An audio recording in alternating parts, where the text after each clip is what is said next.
right. All right, here we go. Hello, everybody, and welcome to an episode of Dear Dr. Fantasy. It is the return of Mike, my original guest, and the person who named this show, Dear Dr. Fantasy. I won't sing it again for everyone, dear Mr. Fantasy. I did sing it once on the channel. If anyone wants to try to find that video, good luck. But Mike, hello, how are you? Man, I just each day is just better than the last, Philip. I mean, it's just the best time of year. I'm a week or 2 weeks away from vacation.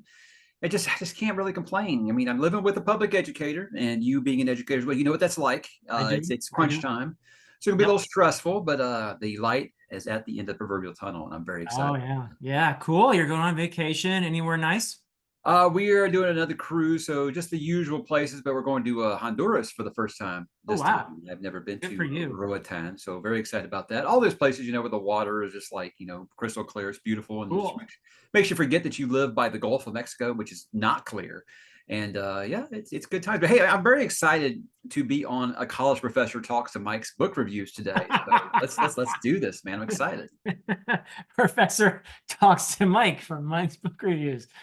Who knew? Who knew that that would be the thing? And it's funny. I think I told you somewhere else. I've been telling people anyway that we are of course referring to my recent One Piece videos where I have titled the videos English professor's thoughts on the East Blue Saga of One Piece or that sort of thing, I and hope you're which sending a gift basket to the person who recommended that. I do.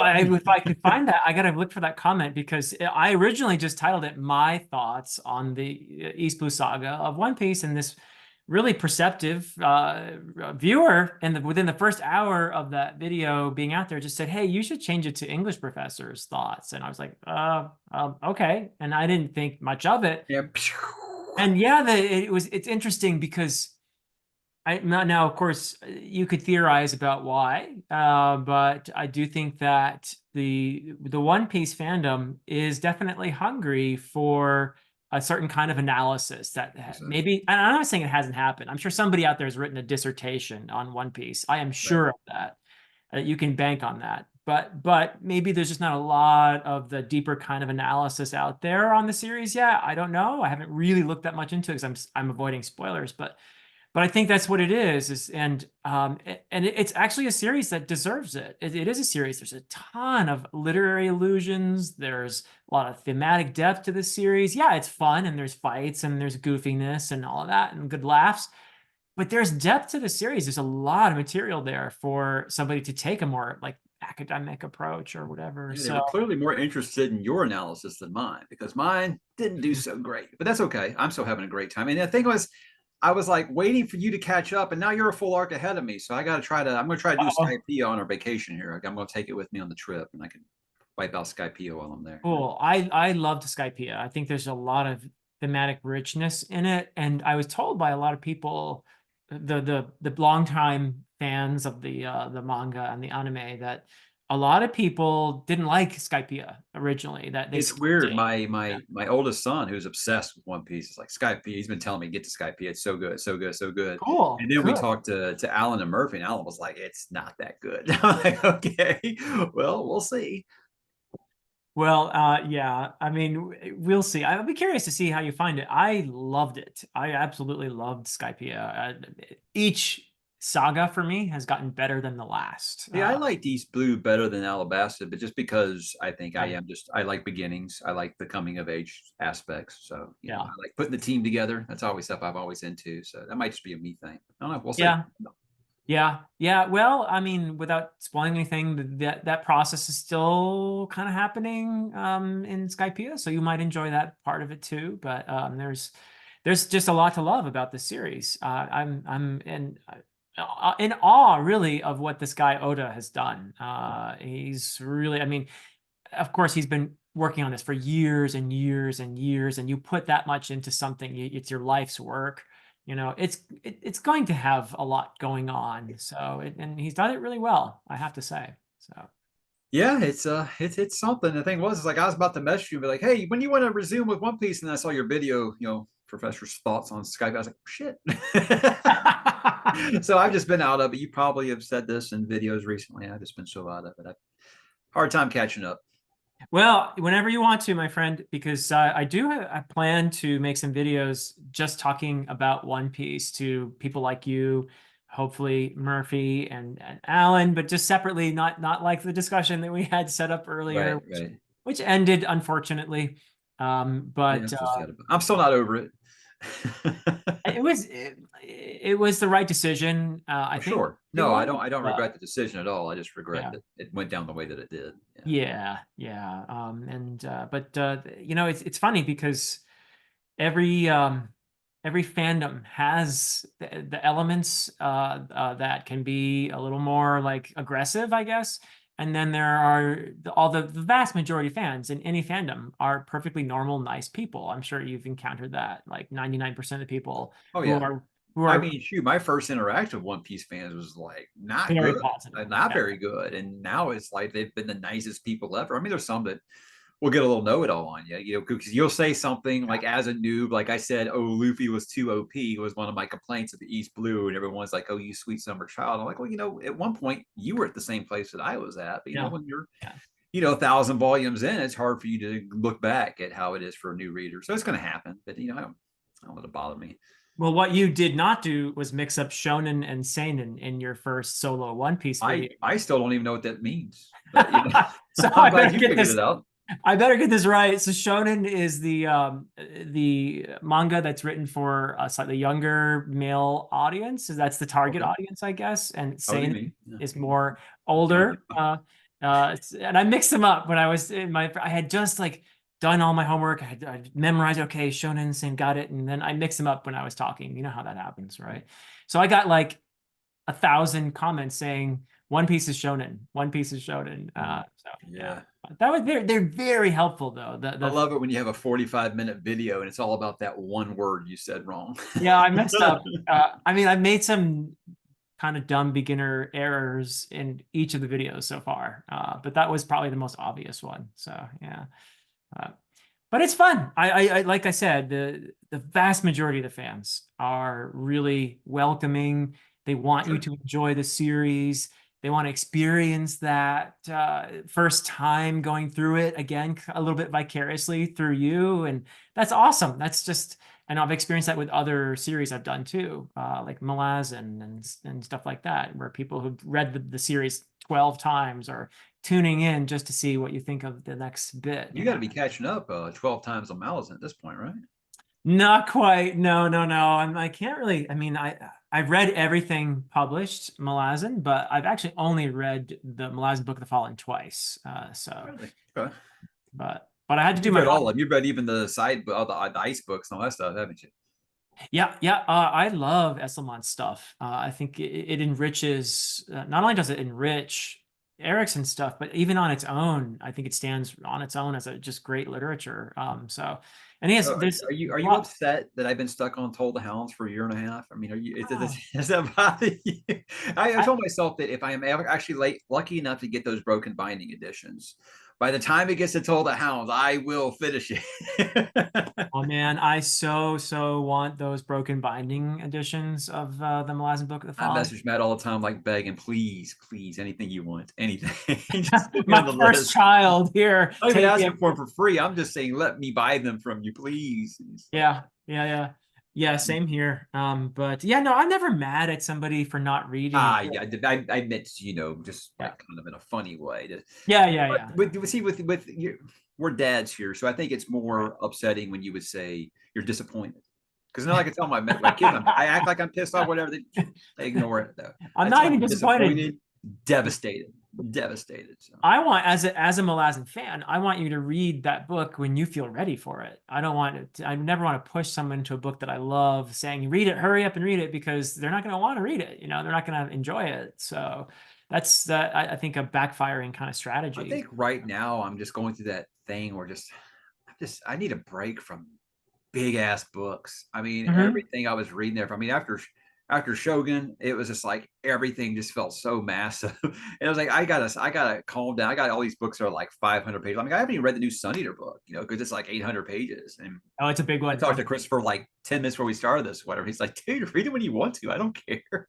You know, I was just telling him, I'm sorry, you know, I haven't gotten to it yet and stuff. And it's like, people are like, "Aren't you excited?" Of course, I'm excited. I just need a break from 800-900 page books for a while. You know, I I need can't to. blame you. Yeah, I mean, you I think read a that was what lot. was burning me out a little bit, was just these big long ass books. And I mean, I'm a fantasy fan. I'm always going to love that. Don't get me wrong, but I just feel like sometimes you need to say take a breath. So that's why I picked up this one, because I was like, okay, it's 500 pages. I can slam that one down. That's not Yeah, big. I've That's seen pretty. that one all over the place I lately. know, I know. It seemed like it was like nowhere, and then everybody was talking about it like out of nowhere. So Yeah, they sent me one, so I said, sure, I'll give that a shot. I'm trying cool. to be more impulsive and read more things, just that I didn't plan. I'm trying to do that more often. That's good. That's good for you. Keep life a little interesting. So he used to be John Gwynne's editor. That James. guy. Oh yeah, yeah. I noticed that he worked in publishing, I think, as an editor. Yeah. So cool. Good for That's him. people asking me, what's it like or whatever. I was like, I don't know. I can't really explain it. It's like a conspiracy mystery kind of fantasy novel, which is a little Okay. different than I'm used to. But Okay. this felt kind of very like 1990 Super Nintendo RPG. Like, do this now, go to this person to get this. Now go to this person and Oh, get that. So it does have like a little bit of that. So I don't think it's anything that's going to be difficult for anybody to read. But I'm curious to see okay. where it's going. It's doing this little thing that I'm not really used to, where you've got like your uh, early 20s, this kind of male protagonist, and like the sidekick is like a Right. 10-year-old street urchin girl, and it's actually really good duo. It's what I wish To Hole and Bug would have been, really. I mean, Okay. Huh. It sounds a little bit like Lies of Locke Lamora, maybe. Do you think? uh I don't know. I think there may be some Lies of Locklear, and I've heard a lot of people make that comparison. Okay. And the thing is other people have read Lies of Locklear like a dozen times. Maybe they know it more.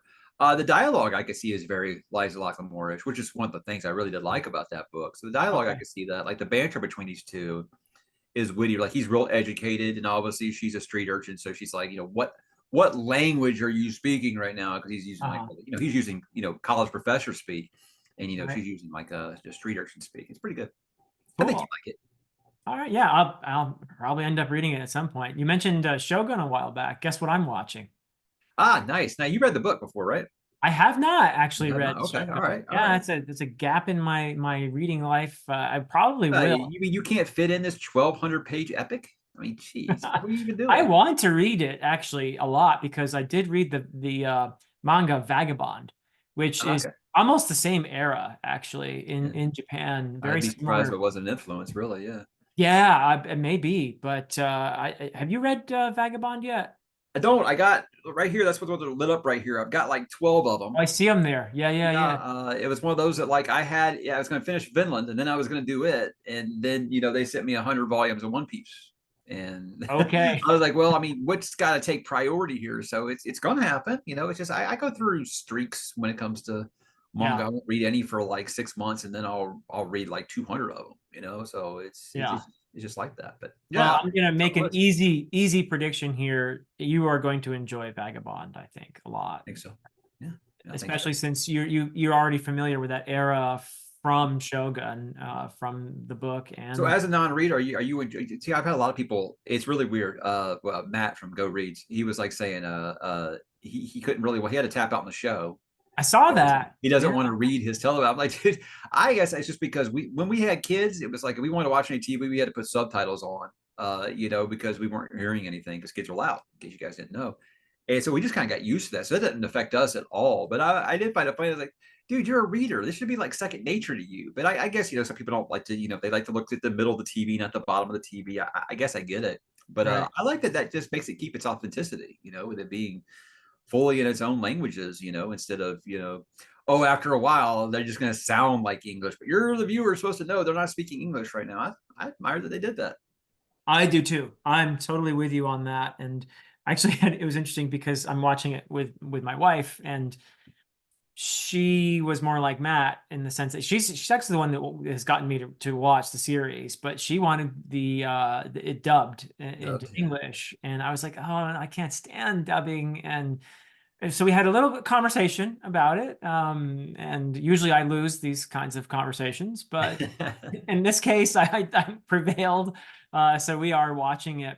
with the subtitles and in the language, which I agree with you totally. I love that sense of immersion. Like I want to be like that guy, John, what's his name? Blackthorn. Yeah, where Blackthorn. you're just like, I don't know what they're saying, and you're just I'm in another world. I want to be like that. I want to be like this guy discovering. That's one of the things I think that's cool about this story. Both, yeah, I'm sure in the book, I haven't read it yet, but and the show is you've got this guy who's a foreigner who has no idea what he's doing. He's been thrown in the deep end here, and he's got to figure things out. And it's a very foreign culture with very different ways of perceiving and communicating. And I love that part of the story.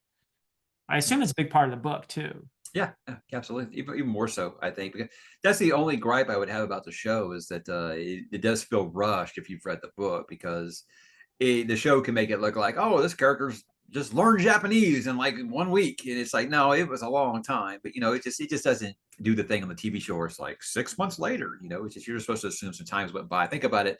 They're not doing these great distances of travel, and it's just the next day, even if the show makes it look like that. So yeah, use your head a little bit. But I like that it doesn't hold the viewer's hand with stuff like that. Not like the 13th Warrior, where the Arab character is kind of just listening in on these Yeah, Vikings talking. that's and what I then thought they suddenly would do. Yeah, starts speaking back fluently in Old Norse. Yeah, which I kind of like the cleverness of that. no, that was a neat way to do it for sure. I think Yeah, Vikings also did it that way. Yeah. yeah. But yeah, cool. No, and I'm assuming you would say that the Shogun adaptation is one of the better adaptations Oh you've yeah. Oh yeah. I mean, not now they're talking about a season 2, which I don't. Anyway, You're not happy about that, just an right? adaptation of James Clavell's novel. It's one of the. I mean, I've had a lot of fans who are like, oh, it's not. You're going to get that with every fandom, I feel like, because it's not literally page for page. Right. It's one of those, like, again, the only complaint that I would have is it felt rushed. I think it should have been about 15 or 20 episodes instead of 10.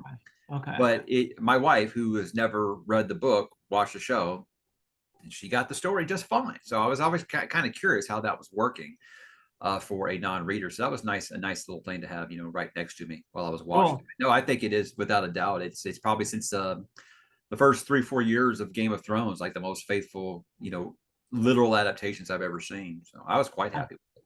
Yeah, cool. And so just to clarify, the one season finished the book, in other Yes. words. It Yes. adapted See, the whole. there's 6 books in the Asian Saga, but all the sequels, it's like the Ken Follett series. All the books are in a different region, different characters, different part of Okay. Asia, and sometimes decades, hundreds of years later. So Okay. them saying they're going to do, if they were saying, oh, we're doing a season 2 of Shogun and it's going to be Gaijin, which is a different book, that I'd be cool with. But them actually going to be saying, okay, we're going to be writing the sequel that James Clavell never wrote. Now that's where I'm like, Gotcha.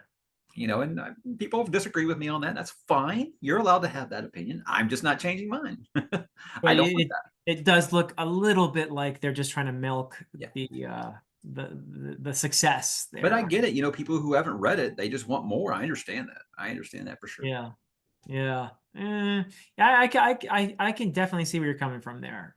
In that case, I mean, if it were, like you said, a question of adapting the next book in this series, fine. Yeah, great. Bring it Oh, on. yeah, I'd love that. I would actually love that.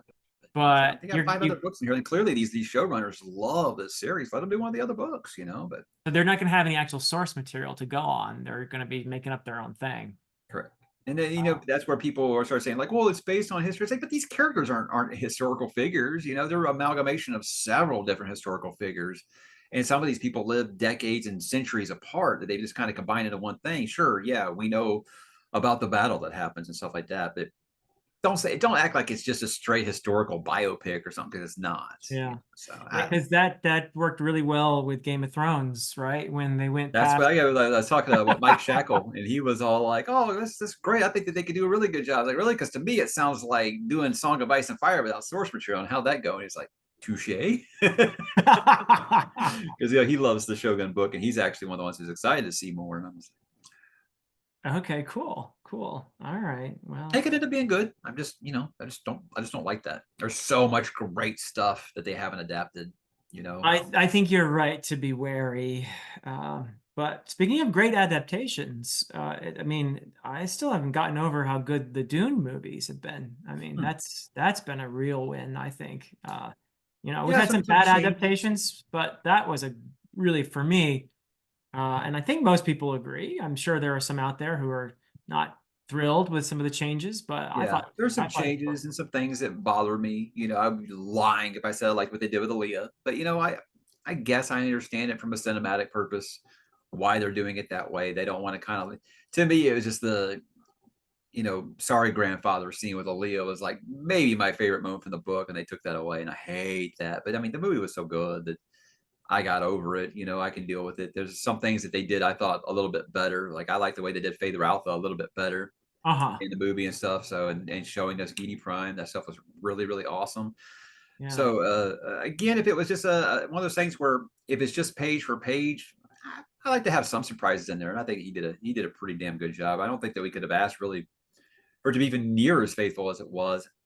A lot of people complained about some of the changes made to Chani and stuff like that, and I was like, I mean, honestly, they had to do something to give her some kind of character because Honestly, it's not yes. like she had a ton of character in the first book, Yeah. So we'll see. Yeah. We'll see You where it goes. you say that, and I'm on the record as saying I actually kind of like the movie Chani better than the book Chani.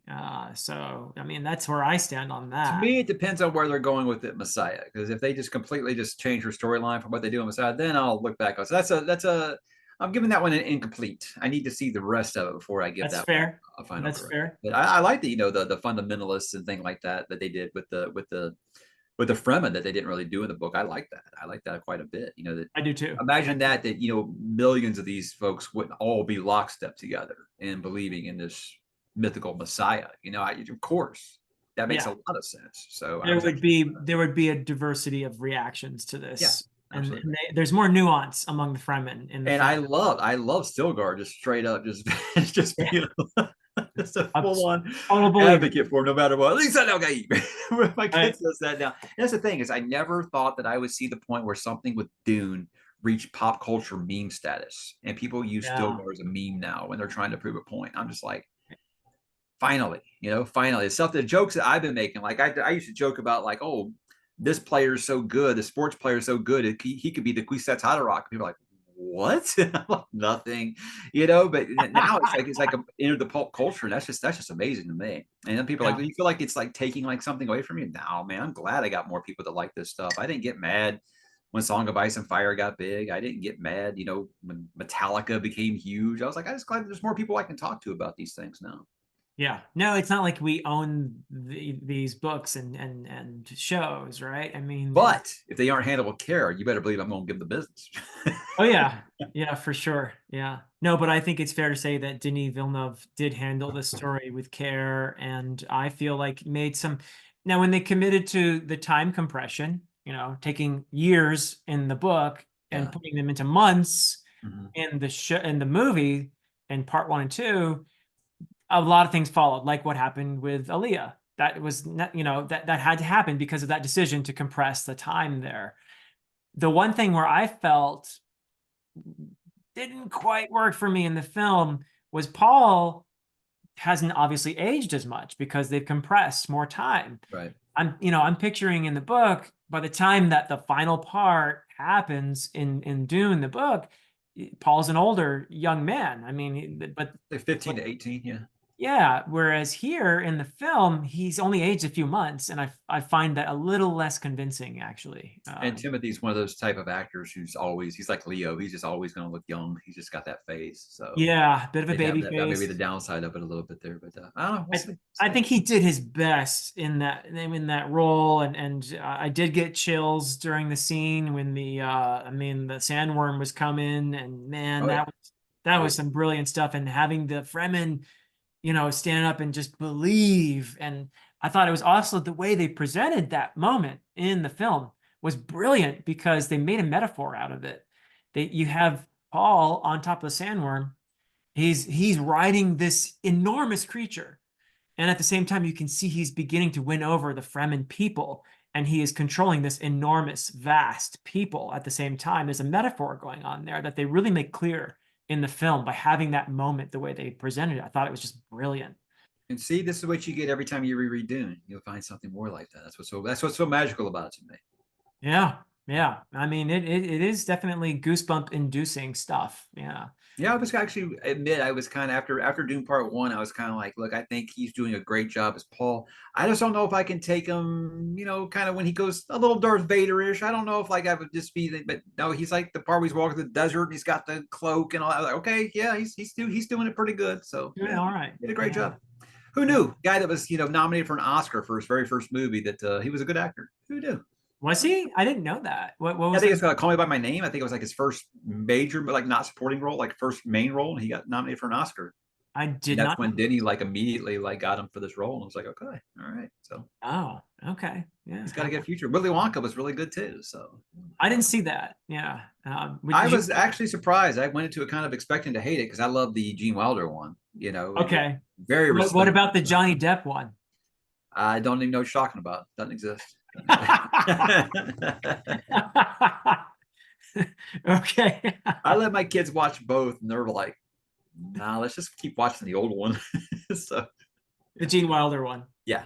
Mhm. Yeah. Okay. I do have to admit that the Johnny Depp one was a little creepy. Yeah, just a little. But I thought maybe this latest one would also be a little, I don't know, but It has like you got Hugh Grant playing an Oompa Loompa, and it can be a little creepy sometimes. But it was good. okay. It's good. It was. I felt like it was that fine line between nostalgia bait, but also doing its own thing. Like it was very respectful. Like you see a lot of these they doing like these legacy sequels. I feel like they just kind of take a crap on the Uh, legacy movies, and I'm like, why would you do that? You know what audience you're trying to cater to here, right? But I felt like it did a good enough. Like it would have like a little bit of the chimes of the music, pure imagination, stuff like that kind of play. So it would kind of soothe the nostalgia heartstrings a little bit, but it did like its own movie, and I thought it worked pretty well. cool. It's That's pretty quite good, a career arc for Hugh Grant there. I mean, he went from like right? rom-com, that flashy smile guy to an Oompa Loompa. Yeah. Yeah. Yeah. He was great in Dungeons and Dragons too. I don't know Okay. you have to watch Dungeons. That's probably the best fantasy movie I've seen in a decade. Not kidding. Really? Okay. Yes, it was amazing. And I'm not even a big D&D guy, but that movie was fantastic. Yes. Okay. I guess I better watch it. I'm Yeah. a slacker here when it comes to the So Hugh movies. Grant was the villain in it. He was really good. Yeah. Okay. Good for him. He's getting these kind of fun parts and as he's That's why older. you're an A-lister, then you get in a lot of trouble. You do your time, then you come back as like when Tom Cruise went kind of Looney Tunes, and he came back and did a really goofy part in Tropic Thunder, and then all of a sudden, boom, he's an A-lister again. So it's like you take your licks, bide your time, Yeah. come back when it's just right, and nail it. There you go. That's people have very short memories. They do as long as you're producing. Yeah, I think so. Yeah. Yeah. Wow. So what are you excited about in terms of your reading right now? What is Well, like I said, I think that just leaving myself a little more open than usual last year, I felt like I really tied myself, and I will always be the type that schedules. That's just the type I am, but I'm keeping it to like I'm yeah. not planning my schedule until I sit down to make my TBR for the next month now, instead of doing 12 to 15 months in advance.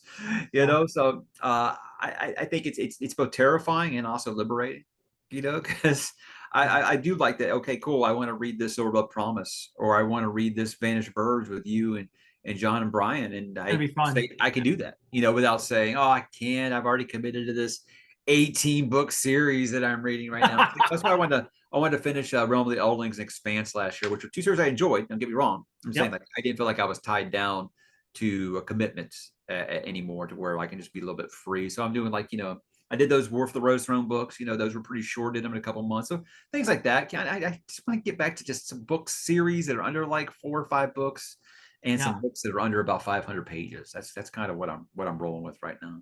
Good.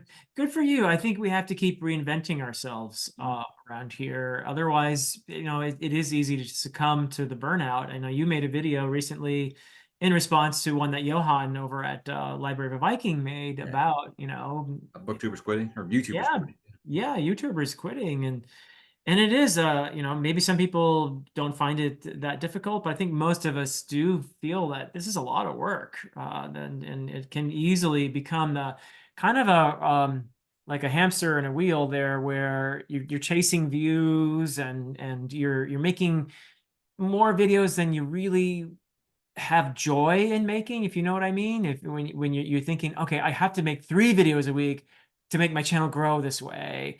And when you fall into that trap, it really does suck all the joy out of this, don't you think? Can. Yeah, it can, especially when you spend a lot of time on something and no one seems to be interested in it. That can Yeah. deflate you a little bit. But Yeah. to me, I'm like, look, I've achieved way more with this than I ever thought. I've made some really good connections, and I'm Yeah. happy with that. Yeah. And I still get really, you could be having like a rotten day and you get an email from someone about how you changed their life, and that just to me makes it all worth it. It's really, really awesome to hear. And Mhm. again, just people saying, I mean, I will never, ever, ever get tired of someone messaging me and saying, like, I wasn't reading at all anymore until I discovered your channel. And now I read 5, 6 books a month. That's awesome. That's the mission statement here. That's what I wanted. That's fantastic. And you know what? It's a lot like teaching. I mean, once in a while, you'll have a student who will say to you, by the way, thank you for this semester. I used to hate English class, and Mm. now I actually feel like this is something valuable, and I just want to thank you for. You get stuff like that, or I never, none of my English teachers in the past ever thought I was any good, and you really helped me to get better at this. That feels so great. Except in this case, you're actually reaching a lot more people through your YouTube channel than any university professor can, because we only have, you know, a certain number of students in every class and on a certain number of classes, but you've got 100 something thousand viewers, people subscribe to your channel. So you have an incredible reach there. And yeah, I'm sure it never gets old hearing those little testimonials where people are, yeah, Yeah, and it's nice. I mean, I'm sure we great. all like the views, we all like the subscriber count, stuff like that. I am goal Yeah. oriented, so I will look at that stuff, but it doesn't like make or break my day. Sure, like I did that Rose Throne video and I think it's got like 2,000 views. I'm like, whatever. I feel It's a like I got over dedicated the thing with few. the Yeah. reviews because I realized that the difference is 5 years from now, someone might be watching a video on a book review. They're probably not watching one on your March 2023 TBR. I Right. mean, so If they are, they're going to be really bored. Yeah. yeah. So I mean, I understand, that those are. I think it was Steve Talks Books who told me, he was like, those are evergreen though. You might not get the front load of views that you want, or what YouTube rewards, Yep. but it's over time. It'll be there. And I mean, I can go back and look at some ones that like did nothing, and then out of nowhere, Yep. they'll get a few thousand views out of nowhere. So it happens, and it's fine. Yeah, it's interesting. I've been around long enough, not as long as you, but I've been around long enough to notice what you're talking about with some of the reviews, which initially didn't get that many views, but now I'm starting to see like certain reviews of mine, like my review of Piranesi, for example, has for my channel a decent number of views. I think it's around 15,000 views on it now. That's Yeah, great. for actual just a singular book review, that's pretty good. Yeah. Yeah, yeah. And there are others like Shadow of the Gods. My review of that did really well, and now these One Piece. Oh man, your Yeah. Shadow of the Gods video. I remember thinking I was so proud of my Shadow of the Gods review, and then you're like speaking another language for the first 2 minutes. You're like, Well, I bet yours has more views than mine anyway. So yeah. I don't know on that one. I don't know. I don't know. I'm hoping that John does write a story so far, because I was thinking the other day, I was like, I remember where book 2 He will. ends in Bloodsworn, but I was like, not sure I remember everything that happened up to there. So I'm hoping he gives us a nice recap before book 3. I am so Excited excited for it.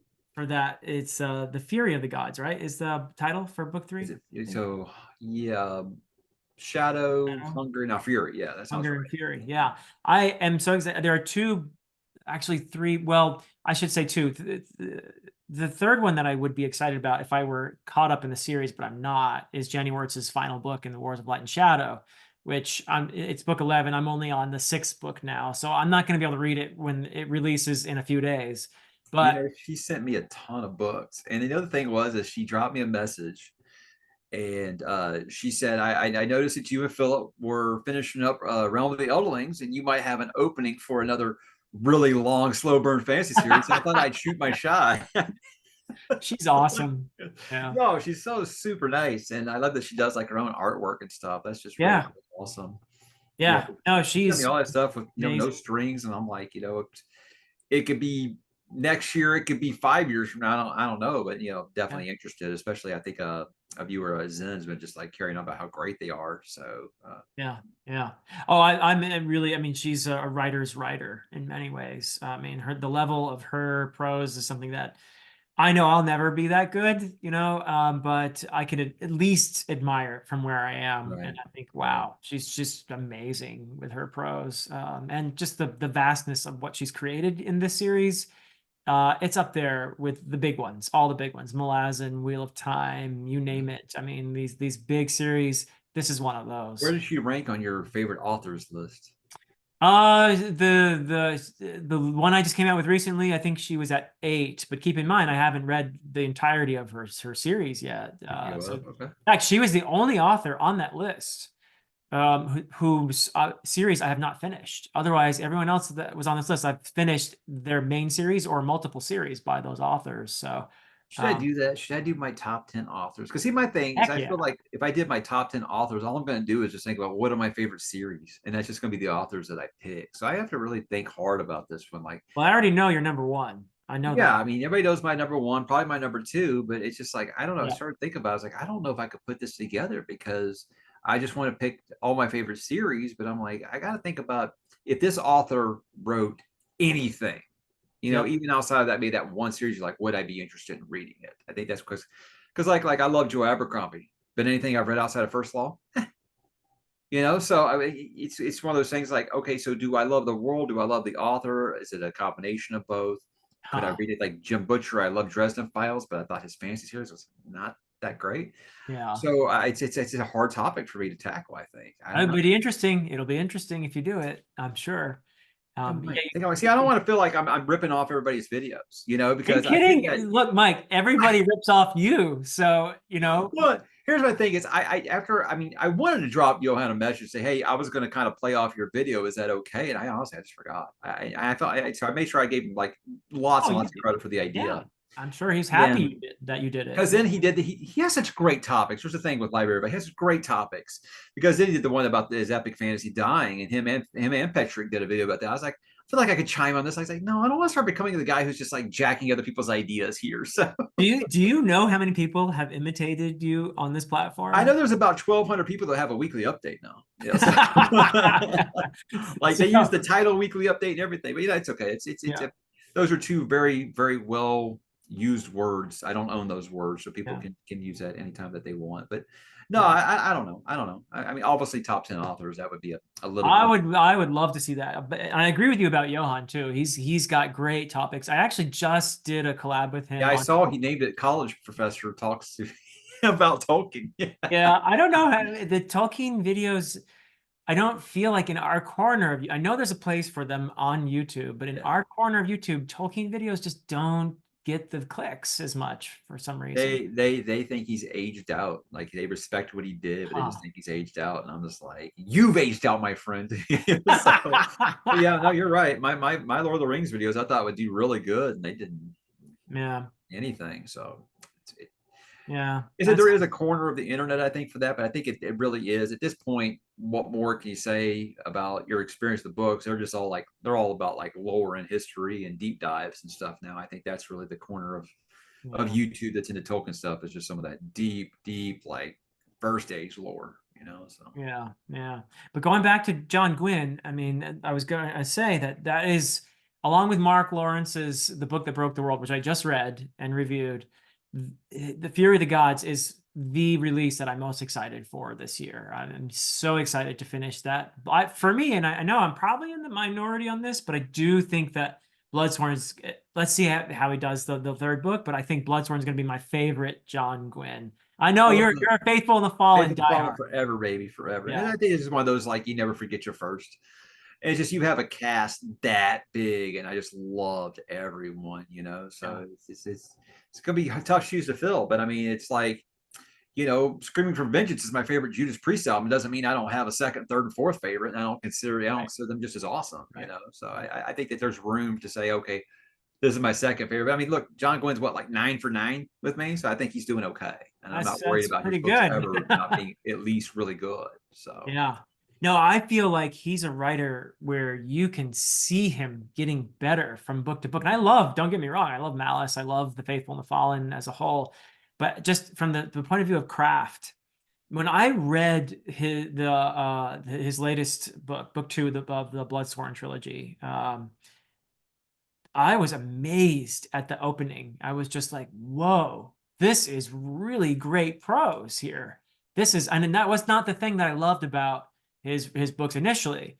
There are a lot of things I loved. I loved his characters. I loved the journey. I loved his beautiful handling of the found family trope and his beautiful handling of the animal companion. Just so much great stuff in there. But prose was just like, yeah, it's good. It's really good. But it's not the thing that I'm loving here. When I read his latest, I was like, what? This is really excellent stuff, you know.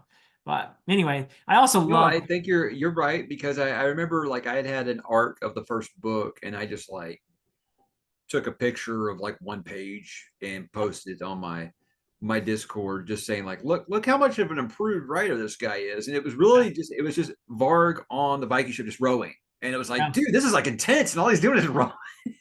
yeah, It is saying like, see, I was like, I think this guy's leveled up a little bit. No, yeah, oh yeah. I know what you I mean. thought I could see it right within Faithful and the Fallen. Like there was this with Ruin. So the Oh yeah. first two books I really enjoyed, but with Ruin, the third book, suddenly I just felt like, whoa, wait, what did he do here? Because this is actually a lot more. I think he's done something I really think cool. Valor's underrated in the Faithful and the Fallen fandom. Fandom, That's a yeah, fun word to say. I that's love true. gladiator tropes, and Macklin's my Ah, guy. okay, So Valor is, yeah, it's pretty good. that makes So sense. Ruin's my favorite. Yeah, I don't know. Yeah, I don't know. I was just, I did that video recently about it. I was like, gosh, I would say I don't want to reread anything, but I want to reread these right now. And I was putting together those quotes. I was like, I want to yeah, reread these right now, But the yeah, Gwynnes were just such an awesome group that they got me all that art for me to use. Just made it so much better, because yeah, I would have just had to do like close-ups of the covers or something, because there's not a lot of fan art out there for it, because yeah. tragically still a lot of fantasy fans haven't read it. But yeah, Oh they, man, they were really I awesome. if you were to ask me what's one of the best series to recommend to somebody starting out fantasy, I probably would go with The Faithful and the Fallen. Is If one you're of ready to get to that point of, a bigger cast, a bigger world, I think like maybe yeah, Song of Ice and Fire might be a little too big for you to kind of yeah, jump into. I yeah, think that would definitely be the one I would recommend. yeah, yeah. I mean, it's a great series. But yeah, I'm so excited about book three. And for me, it's also that he's really so. This is my medievalist hat I'm wearing now. He has really got the vibe of the Icelandic sagas in these in this trilogy, in the Bloodsworn trilogy. He's nailed it. So that's one of the things I love. That's another reason why you get that Viking stuff in there. Whereas Faithful and the Fallen, which also is brilliant, has much more. It's a mixture, but it has much more Celtic inspiration. So which is also awesome. I'll be But anxious to see what he's got on deck after he finishes Bloodsworn. yeah, If he's going to yeah. return to Banished Lands or not. I Might think a be lot of people would be okay with I might that. be in his ear a little bit. I would love a book 4.5. That's all I'm saying. Show me Yeah, what happened. yeah, Between the yeah. two series, I would be on board for that. Yeah. I hear you. Yeah, that was one of the things about the follow-up series of Blood and Bone. I thought the writing again had leveled up, but I think also a lot of people just missed that cast Yeah, from it the was. earlier story. Yeah. But my favorite character in all of Gwyn's books is actually from that series. And now I'm forgetting his name, so I feel like an idiot. But is it Drem? Drem? Is that? I feel I like I'm think getting so. Drem, right? Mhm. Yeah, my favorite There was a character. character named Drum. I assume that's the one you're talking about. Yeah. Yeah, yeah. Well, one of the main POV Look, characters. as many series as we read, man, I'm surprised we remember any characters' names, really. I know. My God. So, Yeah. especially on No, the I comic. loved his. I loved his character. I loved his development. I loved the relationship with his father in there. I thought that was just really so well done and so authentic. I love me some dad shit. Bring it on. Yeah, I love yeah, it. I love it. It's really, yeah. really good. Yeah, I can't wait for that. Probably be that and the new Stephen King are probably the only like day one reads that I've got planned this year. For What's the rest King of the coming out with? It's a short story collection called You Like It Darker. And I'm actually Okay. gonna be doing a collaboration with a friend of mine that's a real Hmm. big, he's got a real big Stephen King channel. I mean, We're gonna right? kind of Yeah. do a yeah, we're gonna be doing what spoiler free Into the Multiverse on my channel, and then we're gonna be doing like spoiler talk for it over on his channel. That's the Oh, plan how right now. cool. Okay. Yeah, it should be fun. It should be real fun. Especially since before I even started this, I used to watch his channel. That's always something that's like real awesome to see, That is really cool. as a creator. This is someone I used to watch, and now I get to be on their channel, kind of thing. Even though my channel is a little bigger than his now. We aren't going to talk about that because that's my side. Yeah. Yeah. Oh yeah. I mean, that is just so cool and he focuses only on Stephen King Yeah, or he's not a booktuber. He runs a horror channel. It's just really about horror cinema. But he's just such a big Stephen King fan. He started a little side thing called Hail to Stephen King, and gotcha. so he says he's not a booktuber. But I was like, you've reviewed like 85 books, man. You're just a Stephen King booktuber, but you're not just a booktuber. But yeah, I was like, you are also a booktuber. Yeah. Yeah. Yeah. Yeah. I mean, with that kind of concentration, I'm not entirely sure what I'm about to say here, but I think horror doesn't get as big an audience as, say, fantasy or It's if sci-fi and fantasy are kind of niche, take it down about a half step, and that's a horror. It's got its major loyal following, but it feels like the art school types have tried to take over horror, and they create this thing called elevated horror now. oh. And to me, it's just like that's like when you're just like not any good at being a political writer, so you go into sports writing. That's to me, that's what like it feels like. Okay, you couldn't make it as making drama movies, so you decided I'm going to just get into horror and just do my drama movie with the under the facade of doing horror. So I think that's kind of turned some people off of it, but you not real big into horror, you can understand it. Like I don't know if that's how you're going to rope in new horror fans by saying, "Oh, well, it's kind of art house horror." I don't know if that's really what they're looking for.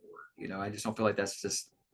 I'm not saying you can't do new things with the genre. I'm just saying that that's old school horror fans. That's not what they're looking for. And then it's not like someone's going to say, "Hey, I like this movie, this really artful horror movie by A24. Now all of a sudden I'm a Stephen King fan." No, I gotcha. you're not going to be getting those into that category as well. But I was thinking A24 the whole time you were talking there. Yeah. A24 is something, man. It's when it comes to art house movies with me and my wife, it's like we either absolutely love it or can't stand it. And A24 has had some amazing movies, and it's been some movies where we're just like, if we had rotten fruit, we'd be throwing it at the TV. We've been struggling through it so much. So yeah, I have a low threshold for artsy fartsy, smell my own farts kind of movies. I just no, just give me a plot, man, please. Yeah. Yeah. Wow. Well, so lots of exciting stuff reading wise and What are you reading right now? me. Oh, well, I'm actually reading the second series in the Second Apocalypse series by R. Scott Baker. Oh yeah, So Aspect Emperor. I Yeah. think I get a comment every day. Have you heard of the Prince of Nothing? Yes, I have. I have Yeah, heard of yeah. it. Yes, Yeah. because a lot of it, because I said I just finished this Thomas Piety, the War for the Rose Throne books, which you will love, Philip. I'm confident about that. Cool. I think all you Mark Lawrence, this is what I wanted Mark Lawrence to be. Uh-huh. That's what I should have said. It's what I wanted Mark Lawrence to be.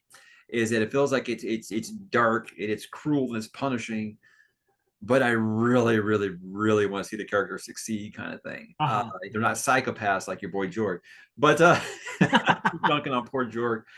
So a lot of people have Right. already been like, okay, well, you said you're looking for your next great grimdark series. You got to read Prince of Nothing. I said, I'm finishing Malazan first, because Yeah. I heard that Prince of Nothing is quite dense as well, but maybe not quite as dense as Malazan.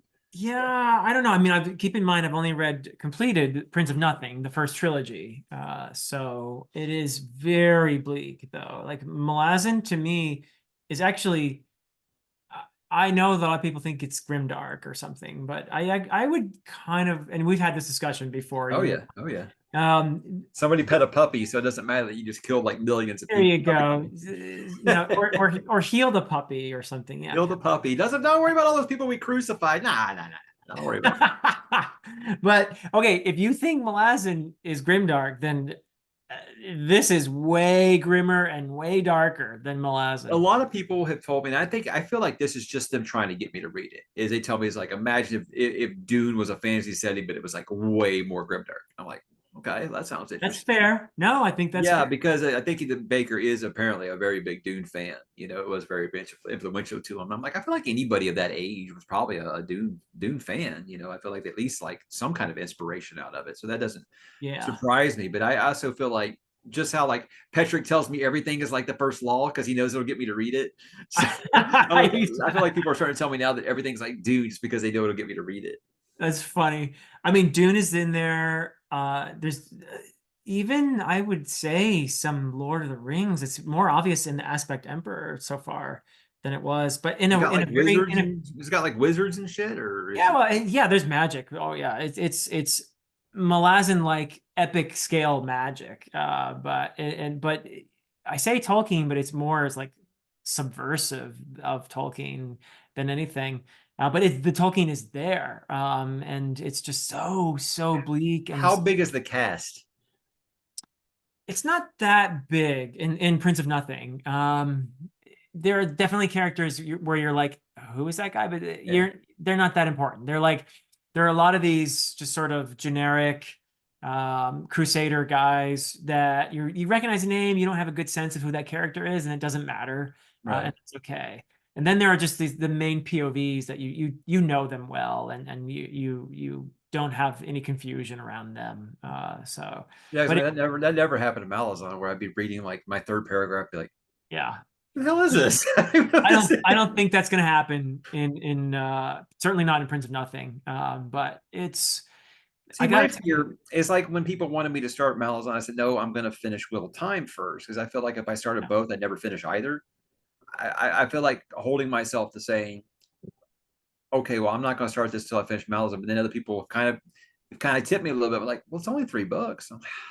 yeah, They don't look that long either, you know. So, they're not super long by fantasy standards, but they're not fast reads. yeah, I figured. Baker does indulge in some really skill. I mean, the guy can write; he's a brilliant writer, but he Yeah. does indulge in some exposition and that kind of thing, which he gets away with it because he writes so well. But yeah, it makes you think about stuff like, do we have any free will at all? Stuff like that, and you realize, one of those questions that probably is, I don't know if it's better to ponder it after a few beers or not, but it's kind of like, Destiny v Free Will is one of my favorites. That's yeah, good. I maybe the font's a little small. I'm looking at them right here. I was like, they look about the same size as those. I mean, it looks shorter than the Feist books that they're right next to, but maybe the font's really small and I don't know. But you're saying it's not as easy, maybe not as easily bingeable as some others. I yeah, just know that there's yeah, a which lot of is people who kind of bounced off of like Malazan really long, and they all yeah, kind of picked up Prince of Dudley, and they've read the through Aspect Emperor. They love it. They can't get yeah. enough of it. So a lot of people have been telling me that they feel like it might be like that kind of that point between where you don't feel like you're quite ready for Malazan yet. Maybe this would be something more that you're looking for. But I I mean, think that's fair. Yeah, they if you kind of look say at it's like, got some similar Guards of the Moon kind of vibes, which again gets a lot of Dune vibes from me. That's why I like Guards of the Moon a lot more than other people because I did get a lot of Dune-ish vibes from it. So oh yeah, Dune is an influence for sure for Erickson as well. But yeah, I would say if you're, I don't know, on what's a book that reads really fast, like Dresden Files book, one of the early ones, or a Brandon Sanderson book. They read really fast. They're not, you don't have to really work hard to get through those. Whereas on the other side, say Malazan or maybe Wars of Light and Shadow, much more dense, much more like, okay, even aside from the fact that they're long, it takes me longer to get through a page because there's just a lot more sophisticated writing going on there. I would say that R. Scott Baker's more in the middle, but probably leaning more toward the Malazan side of that spectrum, but not as. And it's interesting because he's a philosopher. There's a lot of thought in there, but it's, I think for me anyway, it still isn't a fast read, but it's not as slow, and I don't mean that in a bad way because I love Malazan, it but seems like there's no middle ground. It seems like everybody freaking loves this series or cannot stand it. Like I remember when yeah, I first heard about it, it was before I had a channel. It was before I had a channel. I was just looking for things more like First Law. And I found a Reddit thread about that. And it was like half of the people like it's an amazing series, one of the best I've ever read. And the other half's like, it's pure shit. Avoid it at all costs. And I was like, wow, okay. But Mark, from Slowly Read. Oh, he loves it. Yeah. He's been in my ear about this series for years, man. So Yeah. Yeah. it's going to happen. It's just a matter of when, not if. I definitely think I'll be doing that before I do Gene Wolfe, because what I I heard, think you would like this much more than you would like Gene Wolfe's. yeah, what people talk about Gene Wolfe is like, yeah, I'm not even sure Gene Wolfe understood it. So, like, well, I don't need I that mean, right now, but yeah. that's fair. Um, Interestingly, though, it'll be interesting to see what you make of the philosophy part of it too. But I yeah, like a little navel gazing once in a while, as long as yeah, it doesn't, yeah, last for 300 pages. God Emperor of Dune, but yeah. I can be down with it sometimes. I think you're gonna like the series. I think you're gonna like the series. It may even have a chance of getting into your favorites. Oh So wow, wow! You got spoiler talk vids for these I can go back to? I do for the first three. Yeah, I was in a Sweet. chat with Joanna and Jimmy and Raph from Raph Blue Text Yeah. for the Prince of Nothing trilogy. I'm going to be talking with Joanna about Aspect Emperor, so that'll be coming up soon. But Are you liking the sequel books as much? I'm not too far into it now, but yeah, I mean the dude can just write.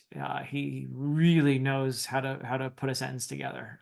And It's so hard to find a matching set of those books, because really, I think uh, that they were just through so many different publishers or whatnot, and I've got yeah, six of them where they're almost the same, and there's like one more and it's like out of print, and you have to chance upon someone who just doesn't know what they have, and they're just selling it for like $10. I mean, everybody puts that one version that I need up there. It's like $180.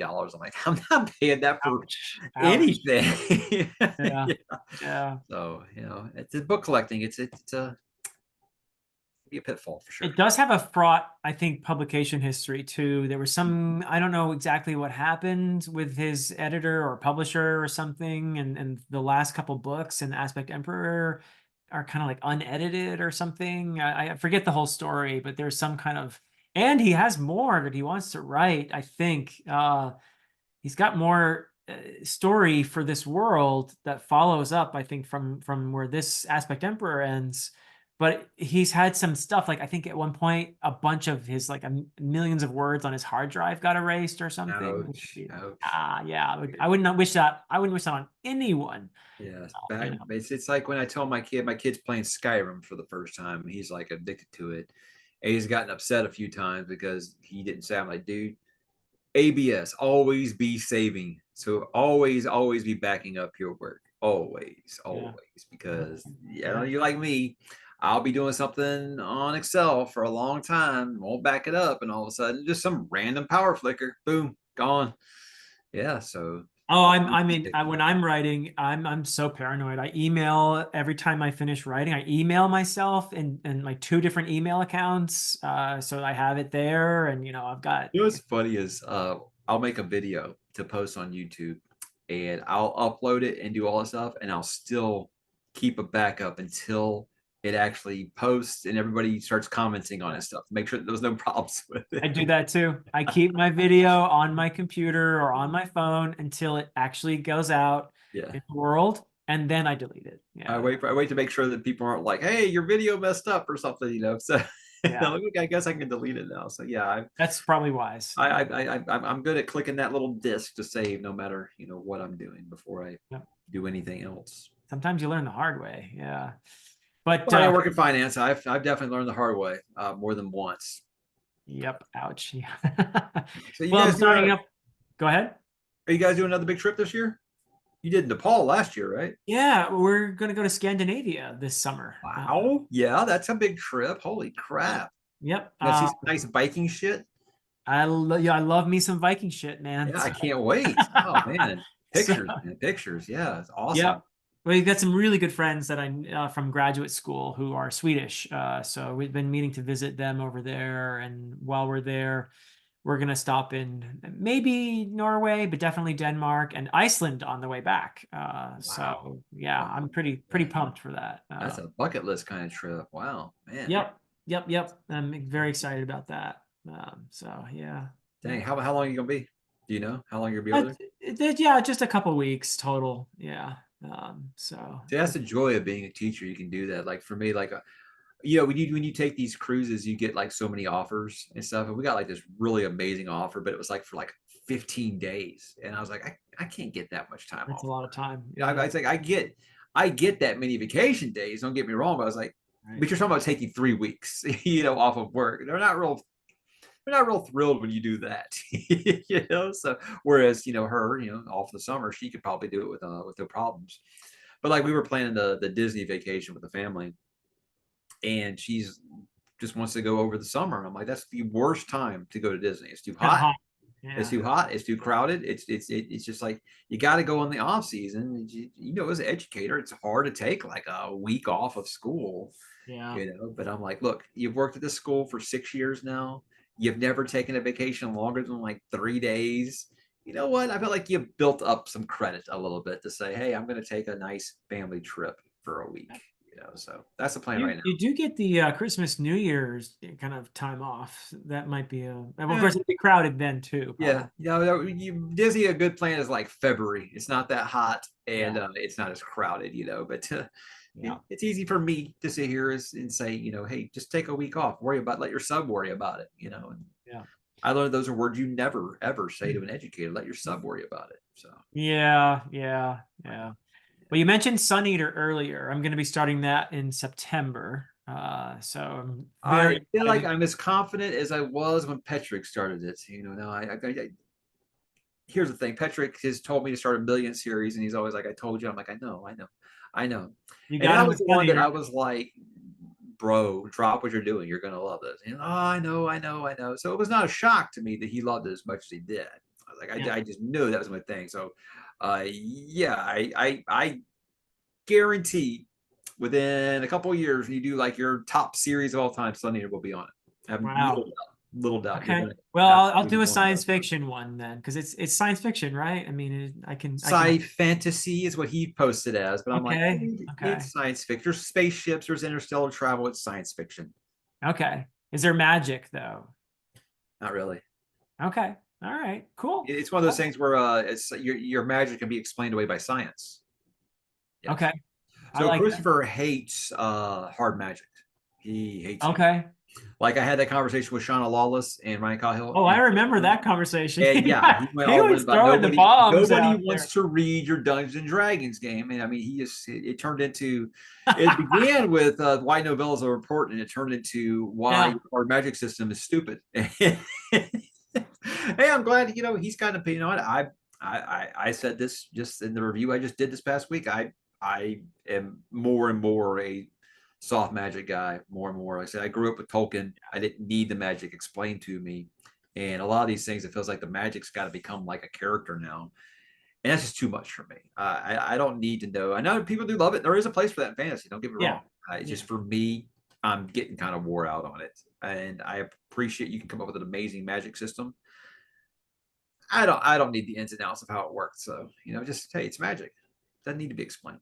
I do prefer the mystery and wonder in my magic. And when you explain it out exactly how it works in a very scientific way, it does kind of suck away all that mystery and I mean, wonder. think about when he tried to explain the force. Midi-chlorians. Midichlorians Did anybody never take that happened. shit serious? It's like, no. Shh, Yeah. shh, shh. Yeah. It surrounds us. It guides us. It float you feel. Yeah, no, that's all we need. That's That's all we all. need. We That's don't need to all. know what makes it happen. We don't need to know how to counteract it. Just let it be. Yeah. Just let it be a thing. Yeah. So Yeah, the that's single thing that the single scene that I would, if I could delete from everyone's memory, one scene, it would be that midichlorian scene. the thing is, I feel like the Disney sequels have been so bad, it's kind of erased all of the problems we have with the prequels. And I was like, that's the They one actually good look thing good in that's come out of it retrospect. is it validated the prequels is not bad. Yeah. So there we go. Hey, by the way, and just because I don't want to forget, this is kind of changing topic real fast. Yep. But you messaged me about getting together to talk about the Ryan Cahill books. I was going to bring that up. Yeah. Have you started them yet? No. Okay.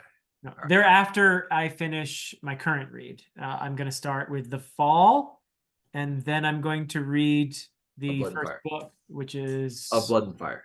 Yes, Of Blood and Fire. Just think Fire and Blood by George R. Just reverse it. A blood and Oh fire. gosh, Yeah. and I'm not gonna mess up one or the other, I'm It's sure. okay. I think every single time I talk about blood and fire, I call it a blood and bone. Like every Oh, time. that too. I know. It's like, you guys, can you stop using the name generator? Come on. Well, for SPFBO, Mark Lawrence every year does a thing where he puts all the titles and then it whatever program or whatever it spits out the most used words and they're the biggest words. It's a word, whatever you I'm call it. guessing fire's in there a bit. Fire's all over the place. Blood is Ice. all over the place. What else? Oh, shadow is all over the Shadow. Oh place. yeah, Yeah, shadow. yeah. So yeah, it's kind of fun. Dragon is all over the place. Dragon might be in there. I say no, it's a Dragon Rider fantasies like becoming huge again. I mean, like Yeah. really, really big. And I I mean, mean, who I'm not doesn't who against it. doesn't want to ride a dragon, right? Right. I mean, dragons are what brought me to this genre. I'm okay with it. Hey, and you know what? We can tie this back into Beowulf. It has a dragon in it. Of I mean, course. there we Of go. course. It I'm had to anxious come to see up. what you think about. I mean, I'm pretty confident that you'll like it, but the thing Yeah. that I try to get across to people is this, like, I tell them to start with the fall because Okay. it shows you just how freaking epic and insane the series gets. Mm-hmm. And it's just like it's almost like a really batshit prologue because you don't understand what's going on. You don't I have like that. to. You don't know who anyone is, but it's amazing, and you want to know these answers. So if you start with a Blood and Fire, it just kind of starts like your traditional fantasy book, and you don't really get to see what this series is going to become. Because I think in book 2, it Yeah. really just explodes. So I tell people start with the fantasy, or the fall, because I feel like it's a better representation of what kind of fantasy this is, and Cool. it'll melt your face off. I mean, you'll just want to know more. You'll want a soul blade. You'll want a dragon. You want to know all these answers after you finish it. It's so good. Nice. Yeah, perfect. So yeah, I'm gonna start with the fall right after I finish the Baker book that I'm reading now. And I have heard from multiple places that the fall is amazing and that yes, the first book in the series of Blood and Fire is you can see the influences and that kind of thing, which I think is actually pretty normal that's his first book, I believe, right? Like Yeah. that's what he first wrote. I think that a lot of times when you write, you have to get that out of your system in a way, if you know what I mean. When you're first writing, yeah, you're going to have your influences are going to be there, and either you reject them utterly, you pull like a Michael Moorcock and you crap all over Tolkien, or we talked about that before with his That may or may not be why I still haven't read Elric. yeah. But or you just say, you know what? Yeah, so what? I read these books. I love them. They're here. And I've read so many great series where you can see that influence in the beginning, and then the author gets that out of their system, and then they move on to their own thing and they find their own voice. And This that's is why I get in trouble with the wheelies, because Wheel of Time folks get so mad if anyone does anything they feel like borrowed from Wheel of Time. And I'm like, yeah, because Wheel of Time book 1 didn't borrow from of the Tolkien world. at all, did it? It's like, Yeah. so yeah, in the first book, everyone's like, oh, this is just like Wheel of Time. I mean, so it's just like Fellowship of the Ring, is what you're saying? Yeah. So I mean, like literally people are like, oh, it has 3 friends at the beginning, so it's just like Wheel of Time. That's all it takes, huh? Okay. So I don't know. I feel like Ryan is a very big Wheel of Time fan. So there was Okay. things that he wanted to kind of give a hat tip to, and he looked at it like as doing the hat tip, not being derivative of. But yeah, it is one of those where you do kind of forge your own path in book 2, and Yeah. it goes to crazy town in book 2, man. I think book 3 is freaking 420,000 words, and I blew through it, and it was just amazing. There was like Wow. no fat on that Okay. book. It's amazing how he does that. Wow. I And think you're gonna love it. I'm so excited for it. I'm really excited for it. I have a feeling that he's a storyteller, that there are certain writers who are just born storytellers, And and he has, as an indie author, I mean, he's got so much wisdom to give, I think, and oh, he so happily gives it. No questions asked. I oh, think. don't I know? When I first Right. started talking about publishing my trilogy, he just reached out and said, "Hey, would you like to sit down with me?" And he just shared all his wisdom and experience, and with the nicest. He's in my acknowledgments because you know, it was so helpful. He gave me an hour of his time just to explain, here's how it works. Here's what worked for me. You know, you might want to do this. And I found it so helpful. What a nice person, you know, not Yeah, I'm everybody. gonna be meeting him in September. He's coming here for a book signing, I and saw that. him and Yeah. Christopher are coming out here. So Isn't that in Dallas? You're gonna hike up to yeah, Dallas. yeah. So that should be a fun weekend. Should be Oh fun. man. So yeah, I bet you're gonna have a great time with that. Yeah. Thinking so. I hope so. Yeah. Well, we'll see. Yeah. You never know. You know, sometimes people are really nice on camera, and you meet them in person. Yeah. I doubt that's gonna be an issue in this Yeah, case, I'm but not too much worried about it. So I hope it anything goes really well. like off the beaten path that you're kind of wanting to get into, like me, it's always I'll do like a thriller or something like that. Anything non sci-fi fantasy related that you're interested in Oh, getting into?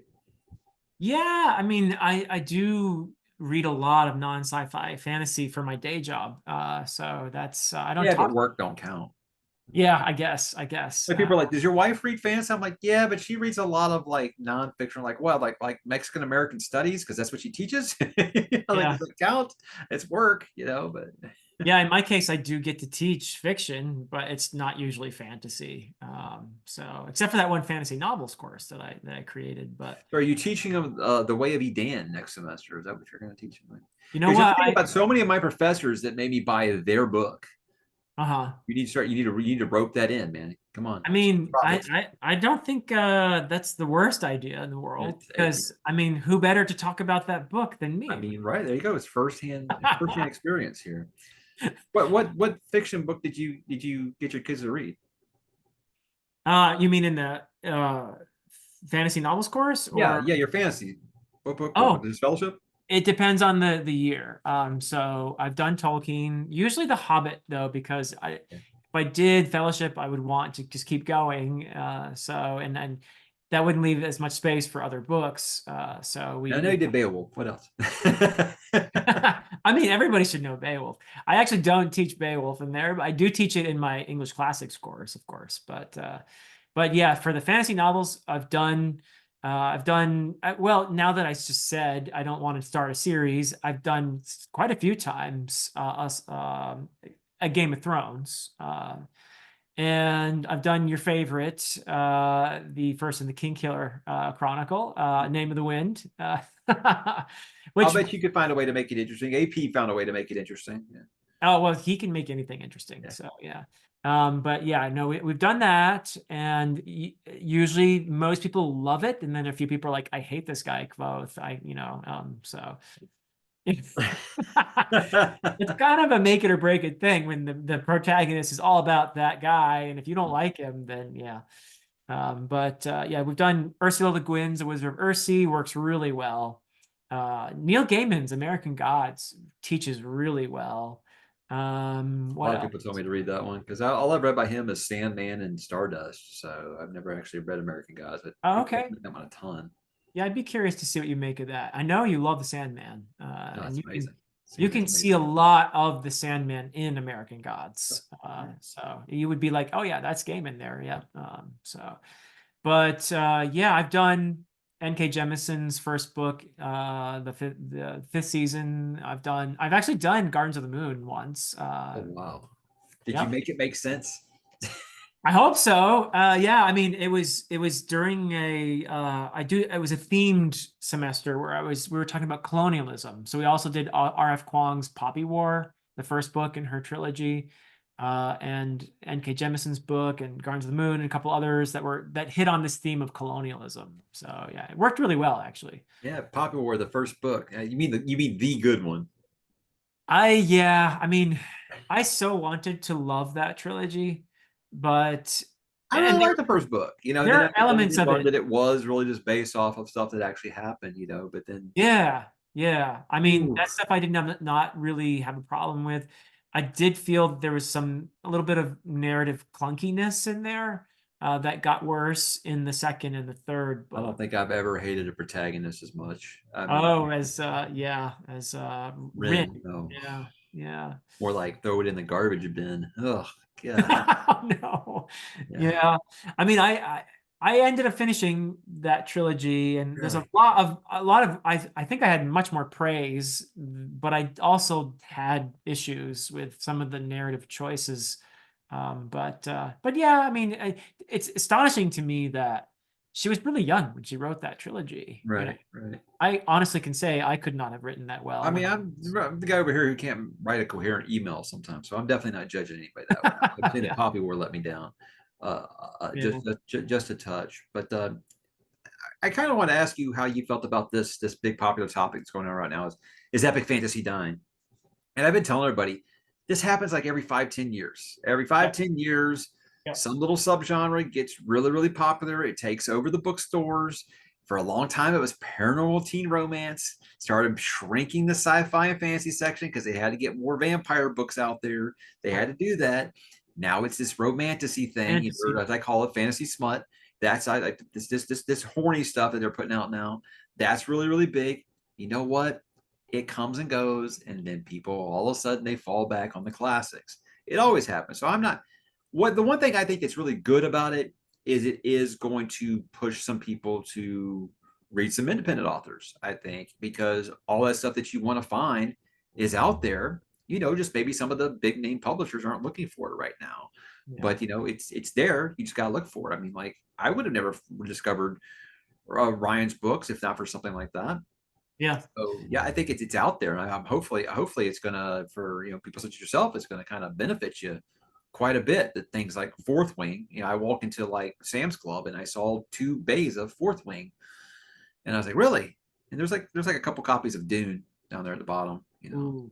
Uh, tie-in yeah. edition. I But think you're right, though. I mean, maybe what bothers some people, particularly about romantasy, is that it feels like romance is cannibalizing fantasy, mm, where, you have this, it's already way bigger. Romance is, I mean, you talked earlier about how horror is like half of maybe fantasy. Well, romance makes all of them look like, little peas. I mean, they're just nothing next to romance.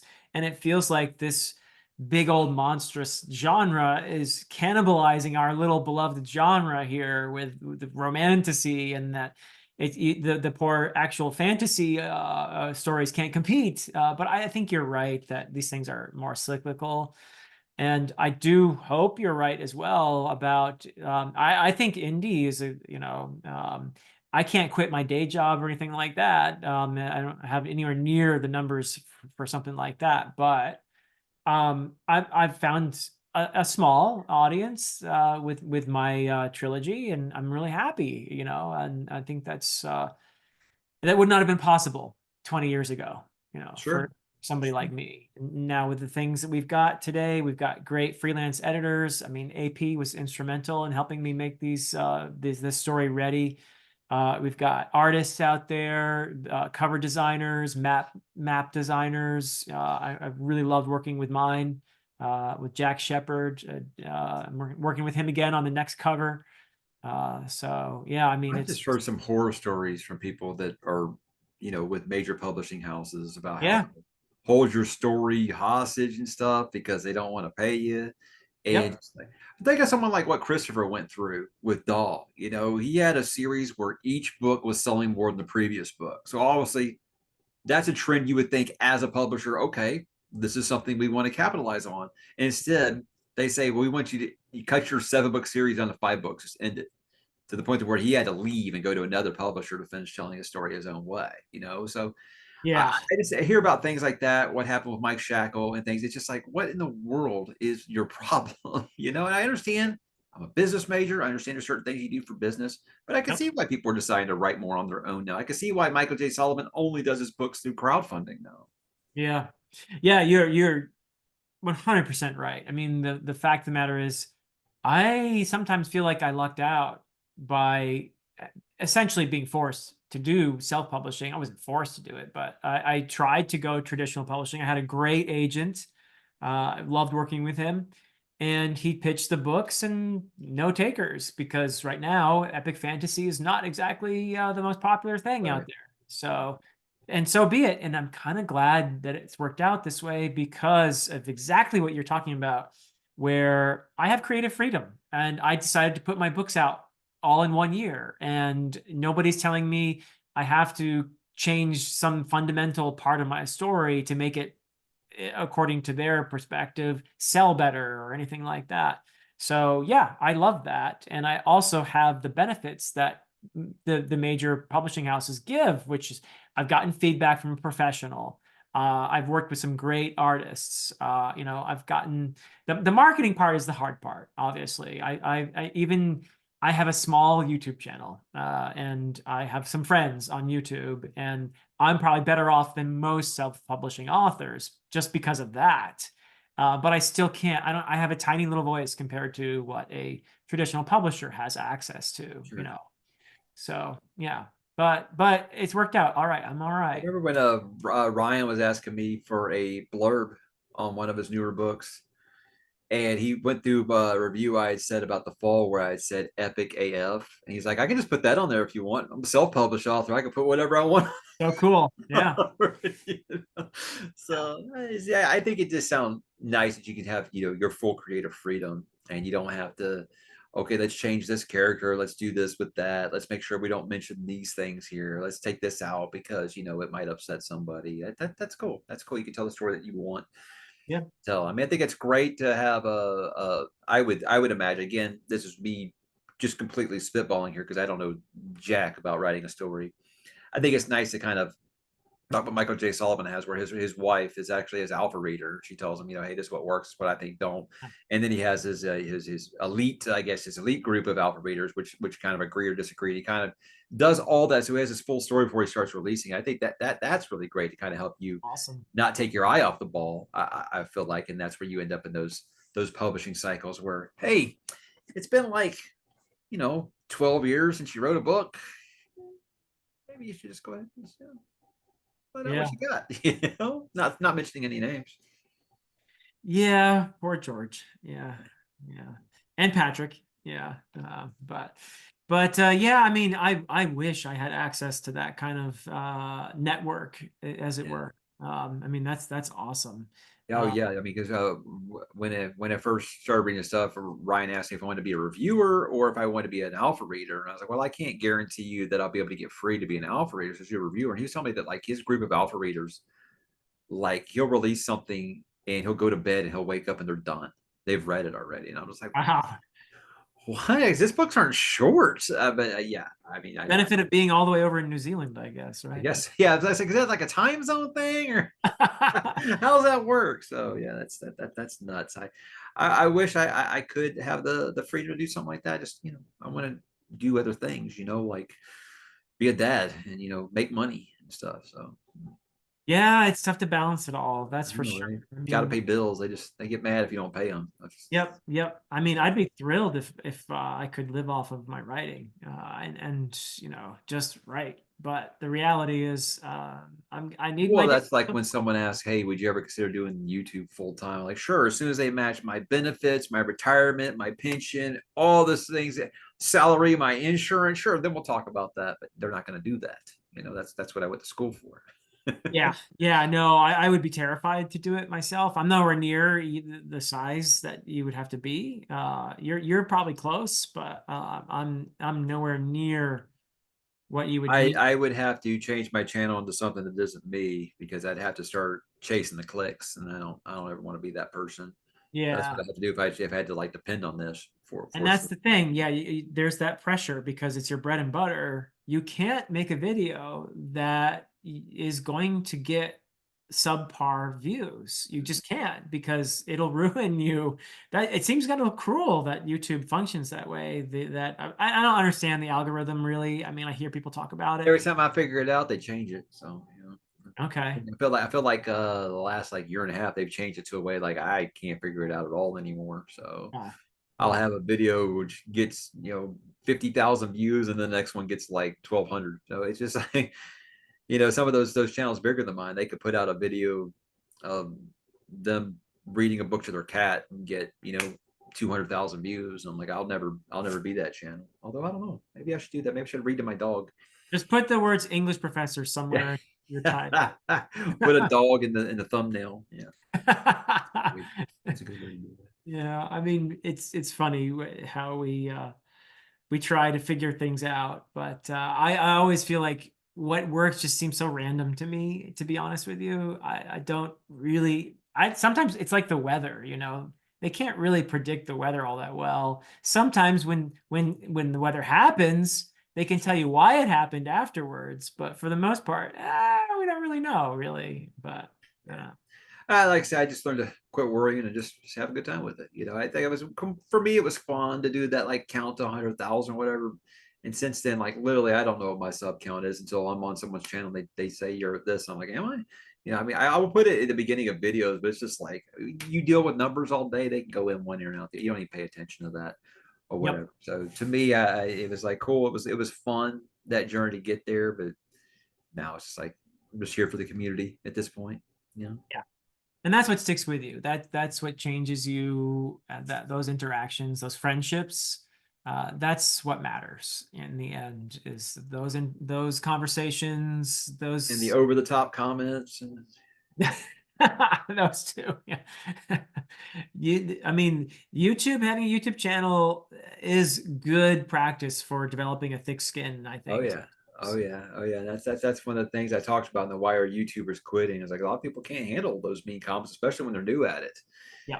I was like, I think I just picked like the right time where I just kind of made a lifestyle change and it kind of affected my mood in a positive way. Because like, man, I would have had like just crippling anxiety before and depression and stuff. Now I just like laugh. I'm like, you really took the time out of your day to write something that nasty to a complete stranger about a book.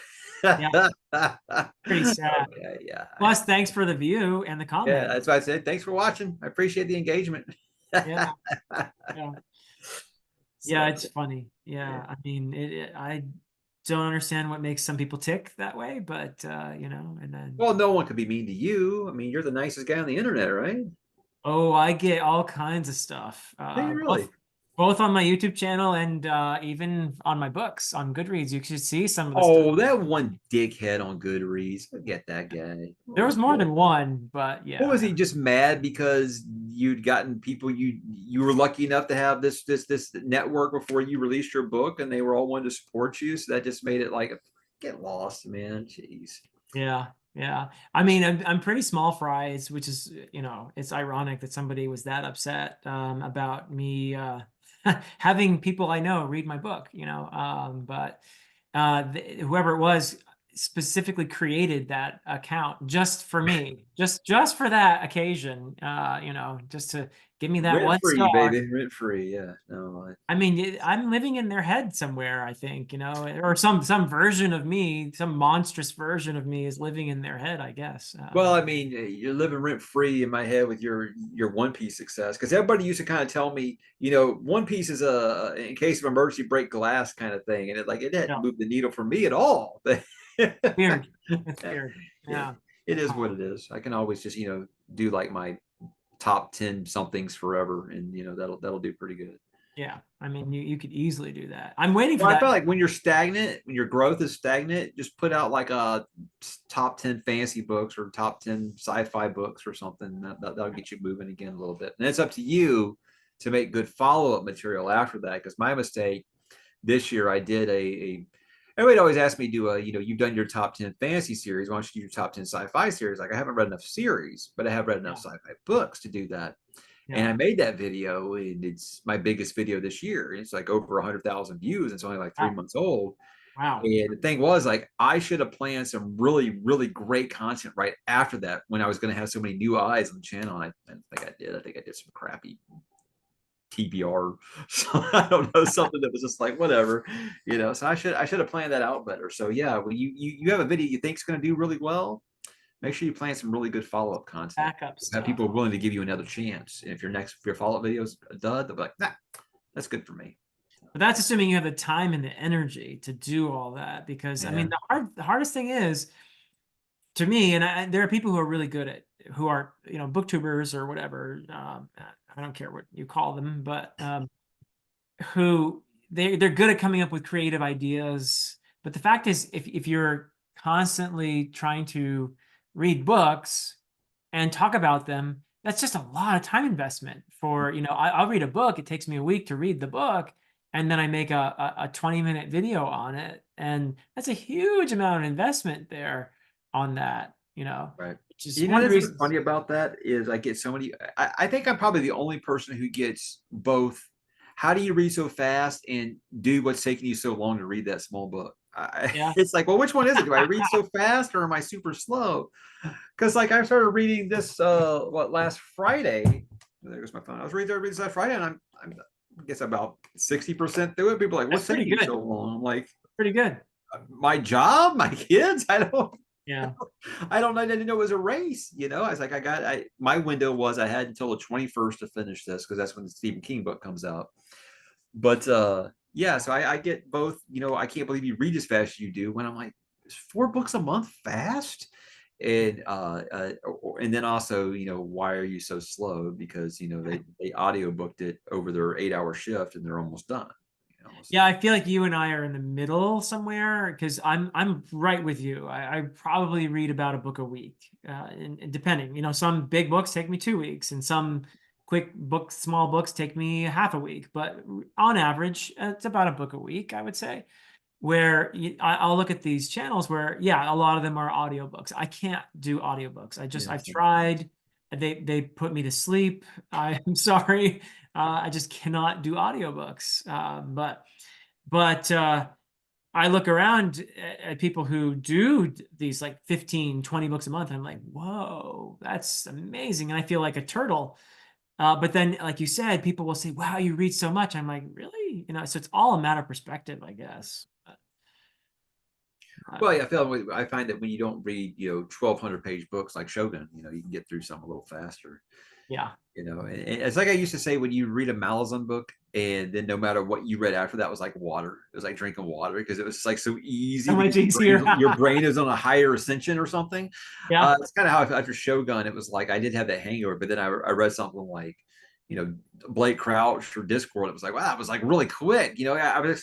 That's like a prologue to some of those books. So Well, it's and really then there's the other thing, you know, as much as we were just saying, it doesn't really reward you to put all that investment in one book and then review it. What about reading a series where you get 5,000 views on your review of the first book? yeah, You yeah. get I don't do a lot of sequels. 3,000 on book two, and then by the time you get to book seven, you've got like 500 views, Yeah. and there's a disincentive to actually finish series. So you have lots of people who have started like 27 series, and they'll And never I've finish. tried both ways. I've tried, let me review book one, or let me review the series as a whole.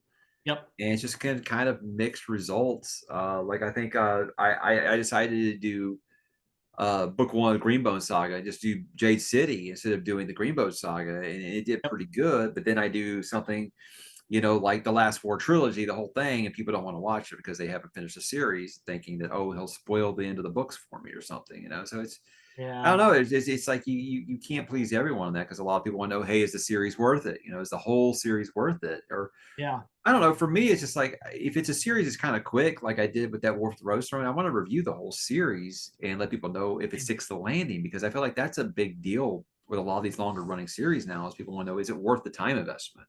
Yep. So Those it's are just some of my favorite videos to make when I finished a series. yeah. So you mentioned Greenbone Saga. I did that when I finished that trilogy, and I did a spoiler free. I thought it was spoiler free, but I had a commenter recently get mad at me because I mentioned the name of a character in books two and three, and they were mad because they realized, oh, that character is alive, so you just messed up the whole thing for me Yeah. because now I know that character doesn't die in book one. And I'm like, maybe you should. Yeah, I can understand that because I think when I started doing Guards of the Moon, I said that like I didn't really care about this character very much, and they're like, "We'll just wait till book six." I'm like, "Well, thanks. Now I know that this character's safe." So it's. But then I got further along in the series and then realized Malazan. It don't matter if you die, you'll probably come back. I mean, some people do, some don't. The one thing you can guarantee, though, is if you do come back, you're not going to be the same. So, yeah, but There's that. yeah, there are That's how I feel with most consequences books. to not only consequences to death, but consequences to coming back from death, I guess. Yeah. So, but yeah, So many great books to read, so many great conversations ahead of us, my friend. But Yeah, I'm yeah. so glad that you were here, and I'm so grateful for you spending this time with me. I mean, this has been a lot of fun, but it is time probably for you to put kids to bed. And Us old heads, we ain't got all night, unfortunately. yeah. It is what it is. I'm really, really happy that I have the kids that don't read as much because they want me to read to them. But it's getting to the point now where it's like, can you guys start reading these on your own or what? My oldest demands like a full on like audiobook level performance now, and my youngest Wow. is just like it's ADD nation, so it's just like, why am I doing this? So but yeah. I Yeah. started telling my oldest, like, if you want to read, you got to get me 30 minutes before bedtime, not coming and get me at bedtime. So he's already kind of opened the door and peeked at me because we're trying to finish this Percy Jackson book. Oh, okay. Okay. Well, that definitely Oh, takes yeah. priority. So give him my apologies. And He's fine. He's been playing Skyrim. He doesn't need me anymore. He's got Skyrim now. oh, I mean, he will always need you. As someone who's sunk about 600 hours into Skyrim, I understand. I understand. Oh, wow. See, that's the one habit I have not started because I know I would be doing that. Gaming, oh man, jeez, yeah, Yeah. it's a time sink. When you get to the point where you're like thinking, I could call into work today and just play uninterrupted for like 9 hours. That's when you think, okay, maybe I need to take a break. Maybe I Good need to for take a break because I'm actually seriously considering this right now. that. All right, my friend. Well, thank you so much for this. I've really enjoyed catching up with you, and we'll be talking soon about The Bound and the Broken. Can't wait to do it. Can't wait to do it next weekend, right? Yeah, yeah, it's going to be good. All right. All right, So, have a great night. Thanks for having me. all right, everybody. I think everyone knows your channel, but in case there's somebody out there who doesn't, go check out Mike's book reviews. There'll be a link in the description, and some of the greatest community you can find, really. Would love to have you. Yep, yep. So go and check it out, and thanks so much for watching this, and everybody, until next time.